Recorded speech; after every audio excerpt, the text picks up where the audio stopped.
Welcome to Empowerment Library, your trusted source for transformative book wisdom. Here, we dive into powerful books to help you build habits, gain clarity, and achieve financial freedom. From Rich Dad Poor Dad to Atomic Habits, we've explored tools for real personal growth. We've challenged limiting beliefs with the subtle art of not giving a fuck, and reimagined wealth with the psychology of money. We've followed dreams in The Alchemist and built discipline through the 7 Habits. And in Think and Grow Rich, we discovered how powerful our thoughts truly are. Now, it's time to master focus in a world full of noise. We're diving into Deep Work by Cal Newport, a guide to thriving in the age of distraction. If you're ready to reclaim your attention and do meaningful work, you're in the right place. Introduction of Deep Work. In a world full of constant distractions, Deep Work by Cal Newport highlights the power of focused, uninterrupted work. Newport defines deep work as the ability to concentrate deeply on demanding tasks, a skill that's becoming rare but highly valuable. He explains how shallow tasks like emails and social media steal our attention and reduce productivity. The book offers practical strategies to help build habits that protect focus and boost meaningful output. By embracing deep work, we can learn faster, create better results, and find greater satisfaction in our efforts. Newport's message is both a warning and a guide to thrive in today's noisy world. Deep Work challenges us to reclaim our attention and master the art of meaningful work. Part 1. The Idea. In the first part of Deep Work, Cal Newport lays the foundation for his powerful concept by explaining why deep work is crucial in our modern world and why it's slipping out of reach for most people. He introduces deep work not just as a productivity technique, but as a philosophy of work and life that holds the key to mastering complex skills, achieving excellence, and finding personal fulfillment. Newport contrasts it with shallow work, distracted, low-value tasks, and urges readers to recognize that cultivating deep focus is a rare competitive advantage in the digital age. Chapter 1. Deep Work is Valuable. Newport opens with a compelling argument.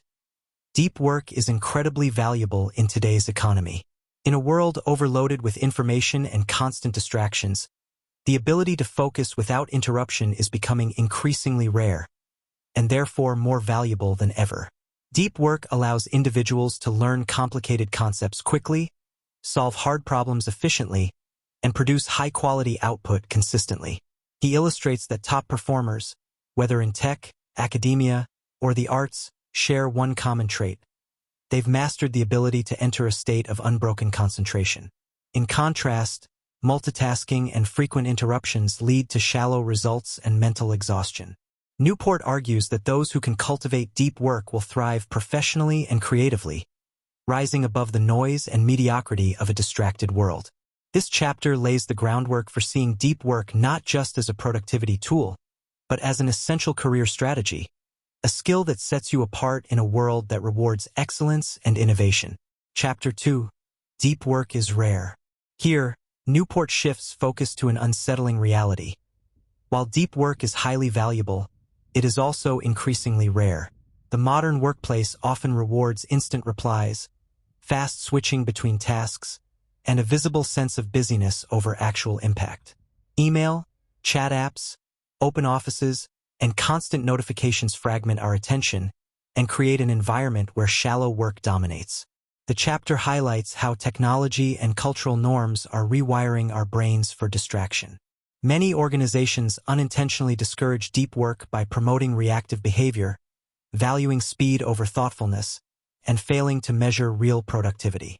Newport warns that this shallow work culture threatens creativity, growth, and innovation. Despite these challenges, Newport insists that deep work is still possible, and more important than ever.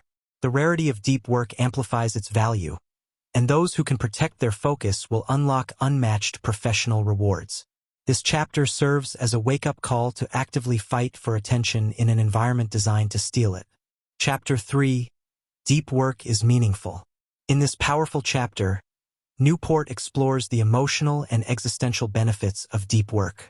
Beyond its professional utility, deep work is deeply satisfying. When we fully engage in a difficult task, we enter a state of flow, a mental zone where we lose track of time, feel fully alive, and do our best work.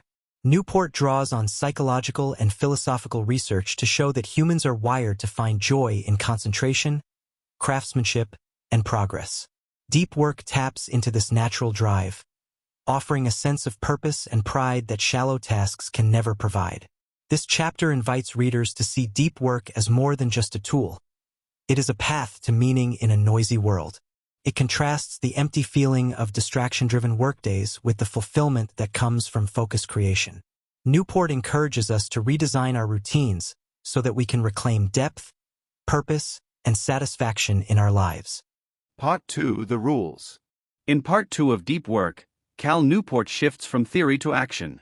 He lays out 4 powerful rules designed to help you build and protect the habit of deep work. These aren't abstract tips.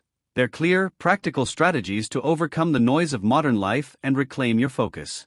Each rule is a battle plan for doing more meaningful work, mastering valuable skills, and ultimately designing a life that prioritizes depth over distraction. Chapter 4, Rule Number 1: Work Deeply.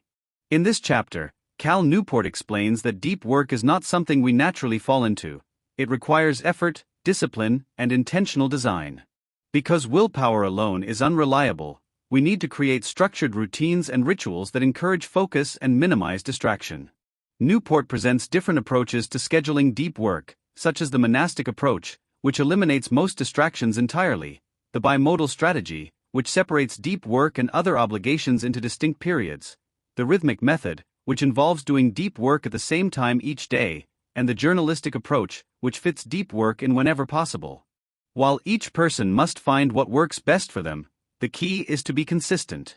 Newport also introduces the idea of making grand gestures, unusual, high-commitment actions that help trigger focus, such as isolating yourself in a quiet location or making a financial investment in your work process. He emphasizes the value of clear boundaries and transition rituals to help signal to the brain that it's time to focus. Ultimately, this chapter reinforces the idea that deep work must be deliberately cultivated through systems, not spontaneous intention. Chapter 5, Rule Number 2: Embrace Boredom. Newport argues that in order to focus deeply, we must recondition our minds to tolerate boredom instead of fleeing from it. Modern life encourages a constant craving for stimulation, which trains our brains to avoid stillness and reach for distractions the moment things get quiet or slow. This behavior erodes our ability to concentrate for long periods. The solution is to practice resisting this impulse by intentionally embracing boredom. Newport recommends scheduling designated times for distraction and sticking to them strictly. This prevents the habit of flipping between tasks the moment discomfort arises. One technique he suggests is productive meditation, where you go for a walk and think deeply about a professional challenge without letting your mind wander. This kind of mental exercise strengthens your concentration, just as physical training strengthens muscles. Newport insists that only by practicing mental stillness can we build the endurance required for deep work. Over time, this discipline increases our capacity for sustained focus and helps us escape the constant loop of shallow activity. Chapter 6, Rule Number 3: Quit Social Media. In this chapter, Newport critiques the widespread and uncritical use of social media. He argues that these platforms are designed to capture our attention and keep us engaged through shallow, emotionally charged content. While they may offer some utility, the cognitive cost is often too high. Newport proposes the craftsman approach to tool selection. Only adopt a tool if its benefits significantly outweigh its drawbacks and it directly supports your key goals. Instead of asking what benefits a tool might offer, you should ask whether it is the best way to support your values and productivity. He suggests performing a 30-day experiment by quitting all optional social media platforms. After the break, you evaluate whether your life improved or declined without them.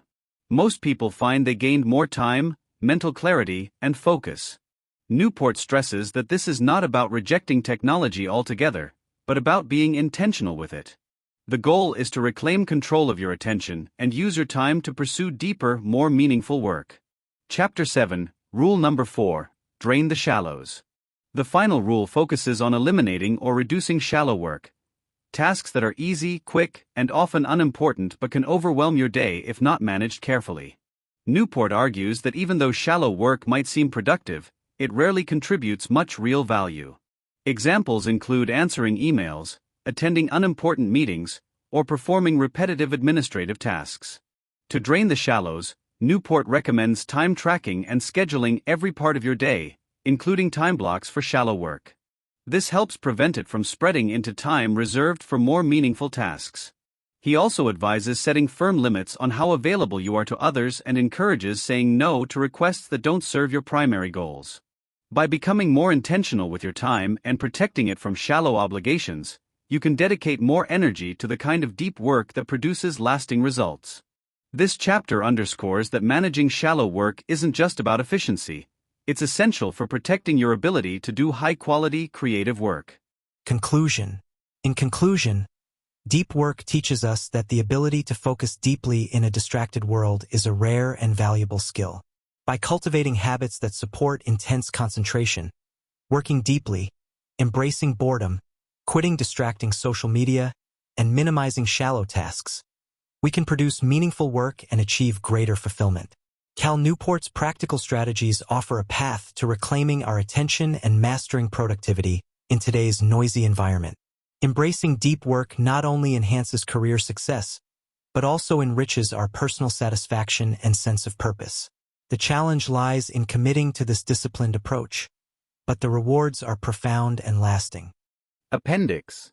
The Appendix of Deep Work by Cal Newport serves as a practical guide for readers who are serious about cultivating a lifestyle centered around focused, high-impact work.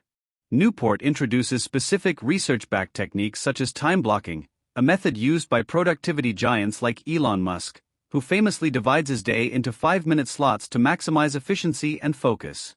This technique helps individuals pre-commit their hours to specific tasks, reducing decision fatigue and distractions. Newport emphasizes the creation of rituals and routines to initiate deep work, drawing from examples like J.K. Rowling, who checked into Edinburgh's Balmoral Hotel to escape distractions and complete the final Harry Potter book. These rituals, such as choosing a specific time and location, setting duration goals, and defining success criteria, train the mind to enter a state of flow more easily. To maintain consistency, Newport recommends tracking deep work hours using visual tools like calendars or journals. He references Jerry Seinfeld's Don't Break the Chain method, where marking an X on the calendar for each day of writing reinforces discipline and builds momentum. The appendix also explores the importance of eliminating distractions, citing Carl Jung's retreat in Bollingen Tower, where he escaped the noise of everyday life to think and write in solitude.